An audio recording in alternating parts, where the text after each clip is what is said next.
जिल्हाधिकारी कार्यालय अमरावती, नॅशनल धोबी महासंघ अमरावती जिल्हा अंतर्गत जिल्हाध्यक्ष, सर्व पदाधिकारी व सर्व धोबी समाज बांधवांनी एकत्र येत आज दिनांक 24 सप्टेंबर 2025 रोजी जिल्हाधिकारी कार्यालय अमरावती येथे शांततेत व घटनात्मक मार्गाने निवेदन सादर केले।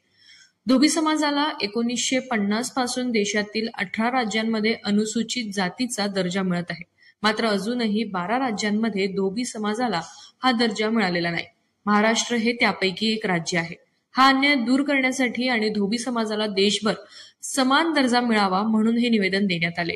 1950 साली भारत सरकारच्या गॅझेटनुसार धोबी समाजाला एससी मध्ये समाविष्ट करण्यात आले होते, पण 1960 मध्ये विदर्भ महाराष्ट्र विलीन झाल्यानंतर महाराष्ट्रात मात्र धोबी समाजाला ओबीसी मध्ये वर्गीकृत करण्यात आले। 1950 ते 1960 या दरम्यान धोबी समाजाच्या शैक्षणिक, सामाजिक व आर्थिक स्थितीत अशी कोणती प्रगती झाली की आम्हाला अपग्रेड करण्यात आले?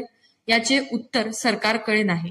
तसेच इतर मागासवर्गीय समाजांना जसे जमीन मिळाल्या तशा सुविधा धोबी समाजाला मिळालेल्या नाहीत।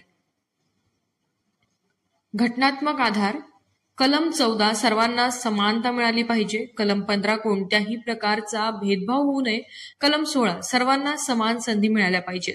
आज धोबी समाजाला देशातील 18 राज्यांमध्ये एससी म्हणून मान्यता आहे, तर उर्वरित 12 राज्यांमध्ये अद्याप ओबीसी मध्ये ठेवले गेलेले आहे। यामुळे वन नेशन वन रिझर्वेशन या तत्वाला बाधा येते। त्यामुळे आम्ही भारत सरकार व महाराष्ट्र सरकारकडे विनंती करतो की सर्व राज्यातील धोबी समाजाला अनुसूचित जातीचा दर्जा द्यावा।